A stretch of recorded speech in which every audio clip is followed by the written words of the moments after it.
Today, we're jumping into the big ideas from Morgan Housel's fantastic book, The Psychology of Money. The whole point of it is that our relationship with money has almost nothing to do with how smart we are and absolutely everything to do with how we behave. So let's kick things off with a simple question. So who do you think is better with money? A humble janitor, maybe with no financial training at all, or a top executive from Merrill Lynch with a fancy Harvard MBA? I mean, the answer seems obvious, right?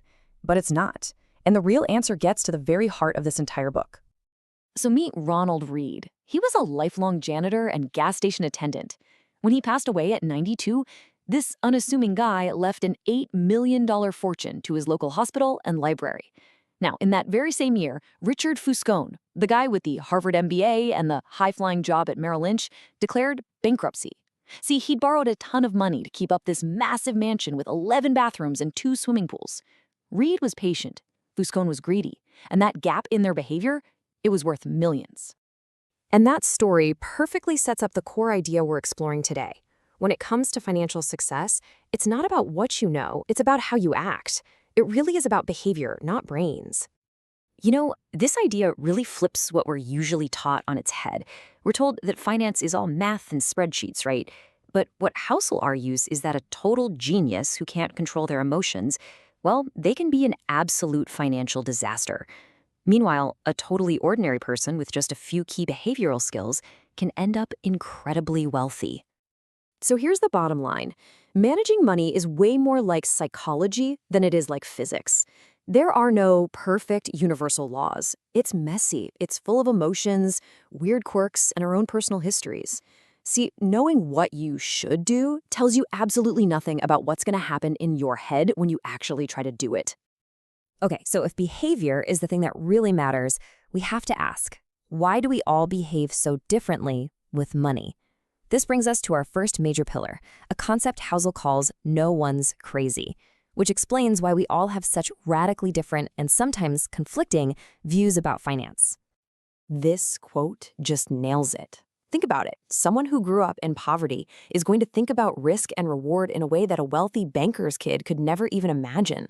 Your own history with money is this incredibly powerful force that shapes every single financial decision you make, even if those decisions look totally bonkers to someone else. And this isn't just a theory. You can see it in the data. For instance, if you were born in 1970, the stock market went up tenfold during your teens and 20s. So to you, stocks probably seem like these amazing wealth-generating machines. But if you were born in 1950, the market basically went nowhere for you. To you, stocks might feel like a great way to burn your money. Both views are completely rational. They're just based on totally different life experiences. So while our personal reality shapes our decisions, there's another powerful force at play here, the social and emotional danger of always wanting more. This leads us to our second pillar, this unwinnable game where the goalposts just never, ever stop moving. Let's look at the story of Rajat Gupta. This guy was the CEO of McKinsey, the most prestigious consulting firm in the world. He was worth something like $100 million. But it wasn't enough. He desperately wanted to be a billionaire. So what did he do? He started insider trading, a crime that ended up sending him to prison and completely destroying his reputation. And that's the key question that stories like his, or Bernie Madoff's, really bring up.